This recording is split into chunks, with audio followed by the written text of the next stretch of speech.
പഞ്ചവടി പ്രദേശവും ലക്ഷ്മണോപദേശവും. എന്നരുൾ ചെയ്തു ചെന്നു ബുക്കിതു പഞ്ചവടി തന്നിലാമാറു സീതാലക്ഷ്മണസമേതനായി പർണശാലയും തീർത്തു ലക്ഷ്മണൽ മനോജ്ഞമായി പർണപുഷ്പങ്ങൾ കൊണ്ടു തൽപ്പവുമുണ്ടാക്കിനാൻ ഉത്തമ ഗംഗാ നദിക്കുത്തര തീരേ പുരുഷോത്തമൻ വസിച്ചിതു ജാനകീ ദേവിയോടും കദളീപന സാമ്രാജ്യഖില ബലവൃക്ഷാവൃത കാനനീ ജനസമ്പാദ വിവർജിതേ നീരുജസ്ഥലേ വിനോദിപ്പിച്ചു ദേവി തന്നെ ശ്രീരാമൻ അയോധ്യയിൽ വാണതുപോലെ വാണാൻ ഫലമൂലാദികളും ലക്ഷ്മണനനുദിനം ഫലവും കൊണ്ടുവന്നു കൊടുക്കും പ്രീതിയോടെ രാത്രിയിൽ ഉറങ്ങാതെ ചാപബാണവും ധരിച്ചാസ്തയാ രക്ഷാർത്ഥമായി നിന്നീടും ഭക്തിയോടെ സീതയ മധ്യേ ആക്കി മൂവരും പ്രാതക്കാലേ ഗൗതമി തന്നിൽ കുളിച്ചർഘ്യവും കഴിച്ചുടൻ പോരുമ്പോൾ സൗമിത്രി പാനീയവും കൊണ്ടുപോരും വാരം വാരം പ്രീതി പൂണ്ടിങ്ങനെ വാഴും കാലം ലക്ഷ്മണനൊരു ദിനം ഏകാന്തേ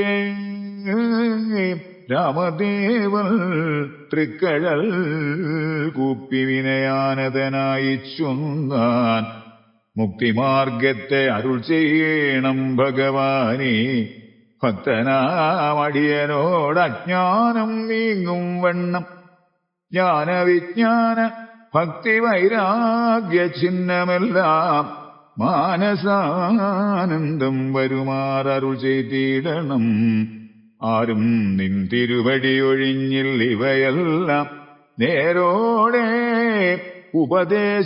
ഉപദേശിച്ചിടുവാൻ ഭൂമണ്ഡലേ. ശ്രീരാമനതു കേട്ടു ലക്ഷ്മണൻ തന്നോടപ്പോൾ ആരൂഢാനന്ദം അരുൾ ചെയ്തിതു വഴി പോലെ കേട്ടാലുമെങ്കിലതിഗുഹ്യമാം ഉപദേശവും കേട്ടോളം തീർന്നുകൂടും വികൽപ്പഭ്രമമെല്ലാം മുൻപിനാൽ മായാസ്വരൂപത്തെ ഞാൻ ചൊല്ലിയിടുവൻ അൻപോടു പിന്നെ ജ്ഞാനസാധനം ചൊല്ലാമല്ലോ വിജ്ഞാനസഹിതമാം ജ്ഞാനവും ചൊൽവൻ പിന്നെ വിജ്ഞേയമാത്മസ്വരൂപത്തെയും ചൊല്ലാമടോ ജ്ഞേയമായുള്ള പരമാത്മാനമറിയുമ്പോൾ മായാസംബന്ധ ഭയമൊക്കെ നീങ്ങിയിടുമല്ലോ ആത്മാവല്ലാതെയുള്ള ദേഹാദി വസ്തുക്കളിൽ ആത്മാവെന്നുള്ള ബോധം യാതൊന്നു ജഗത്രയേ മായയാകുന്നതതു നിർണയം അതിനാലേ കായസംബന്ധമാകും സംസാരം ഭവിക്കുന്നു ഉണ്ടല്ലോ പിന്നെ വിക്ഷേപാവരണങ്ങളെന്നു രണ്ടു രൂപം മായയ്ക്കെന്നറിക സൗമിത്രേ നീ എന്നതിൽ മുന്നേതല്ലോ ലോകത്തെ കൽപ്പിക്കുന്നതെന്നറിക അതിസ്ഥൂല സൂക്ഷ്മഭേദങ്ങളോടും ലിംഗാദി ബ്രഹ്മാന്തമാം അവിദ്യാരൂപമതും സംഗാദിദോഷങ്ങളെ സംഭവിപ്പിക്കുന്നതും ജ്ഞാനരൂപിണിയാകും വിദ്യയായത് മറ്റേതാനന്ദപ്രാപ്തി ഹേതുഭൂതയെന്നറിഞ്ഞാലും മായാകൽപ്പിതം പരമാത്മനി വിശ്വമടോ മായ കൊണ്ടല്ലോ വിശ്വമുണ്ടെന്നു തോന്നിക്കുന്നു രജ്ജുഖണ്ഡത്തിങ്കലെ പന്നകബുദ്ധി പോലെ നിശ്ചയം വിചാരിക്കൽ ഏതുമൊന്നില്ലയല്ലോ മാനവന്മാരാൽ കാണപ്പെട്ടതും കേൾക്കായതും മാനസത്തിങ്കൽ സ്മരിക്കപ്പെടുന്നതുമെല്ലാം സ്വപ്നസന്നിഭമൂ വിചാരിക്കലില്ലാതൊന്നല്ലോ. വിഭ്രമം കളഞ്ഞാലും വികൽപ്പമുണ്ടാകേണ്ട ജന്മസംസാര വൃക്ഷമൂലമായതു ദേഹം. തന്മൂലം പുത്രകളത്രാദി സംബന്ധമെല്ലാം ദേഹമായത് പഞ്ചഭൂത സഞ്ചയമയം. ദേഹസംബന്ധവും മായാവൈഭവം വിചാരിച്ചാൽ ഇന്ദ്രിയദശകവും അഹങ്കാരവും ബുദ്ധി മനസ്സും ചിത്തമൂലപ്രകൃതി എന്നിതെല്ലാം ഓർത്തുകണ്ടാലും ഒരുമിച്ചിരിക്കുന്നതല്ലോ ക്ഷേത്രമായതു ദേഹമെന്നുമുണ്ടല്ലോ നാമം. എന്നിവറ്റിങ്കൽ നിന്നു വേറൊന്നു ജീവനതും നിർണയം പരമാത്മാ നിശ്ചലൻ നിരാമയൻ. ജീവാത്മസ്വരൂപത്തെ അറിഞ്ഞുകൊള്ളുവാനുള്ള സാധനങ്ങളെ കേട്ടുകൊള്ളുക സൗമിത്രേ നീ. ജീവാത്മാവെന്നും പരമാത്മാവെന്നതും ഓർക്കിൽ. കേവലം പര്യായ ശബ്ദങ്ങളെന്നറിഞ്ഞാലും ഭേദമേതുമേയില്ല. രണ്ടും ഒന്നത്രേ നൂനം. ഭേദമുണ്ടെന്നു പറയുന്നത് അജ്ഞന്മാരല്ലോ. മാനവും ഡംഭം ഹിംസ വക്രത്വം കാമം ക്രോധം മനസ്സേ വെടിഞ്ഞു സന്തുഷ്ടനായി സദാകാലം അന്യാക്ഷേപാദികളും സഹിച്ചു സമബുദ്ധ്യാ മന്യുഭാവവും അകലക്കളഞ്ഞനുദിനം ഭക്തി കൈക്കൊണ്ടു ഗുരുസേവയും ചെയ്തു നിജചിത്തശുദ്ധിയും ദേഹശുദ്ധിയും ചെയ്തുകൊണ്ടു നിത്യവും സൽക്കർമ്മങ്ങൾക്കിളക്കം വരുത്താതെ സത്യത്തെ സമാശ്രയിച്ചാനന്ദ സ്വരൂപനായി മാനസവചനദേഹങ്ങളെ അടക്കി തൻ മനസ്സേ വിഷയസൗഖ്യങ്ങളെ ചിന്തിയാതെ ജനന ജരാമരണങ്ങളെ ചിന്തിച്ചുള്ളിൽ അനഹങ്കാരത്വേന സമഭാവനയോടും സർവാത്മാവാകുമെങ്കൽ ഉറച്ച മനസ്സോടും സർവദാ രാമരാമേത്യമിത ജപത്തോടും പുത്രധാരാർത്ഥാദിഷു നിസ്നേഹത്വവും ചെയ്തു ശക്തിയും ഒന്നിങ്കലും കൂടാതെ നിരന്തരം ഇഷ്ടാനിഷ്ടപ്രാപ്തിക്കു തുല്യഭാവത്തോടു സന്തുഷ്ടനായി വിവിക്ത ശുദ്ധസ്ഥലേ വസിക്കേണം. പ്രാകൃതജനങ്ങളുമായി വസിക്കരുതൊട്ടും. ഏകാന്തേ പരമാത്മജ്ഞാനതൽപരനായി വേദാന്തവാക്യാർത്ഥങ്ങൾ അവലോകനം ചെയ്തു വൈദിക കർമ്മങ്ങളും ആത്മനി സമർപ്പിച്ചാൽ ജ്ഞാനവും അകതാരിൽ ഉറച്ചു ചമഞ്ഞിടും.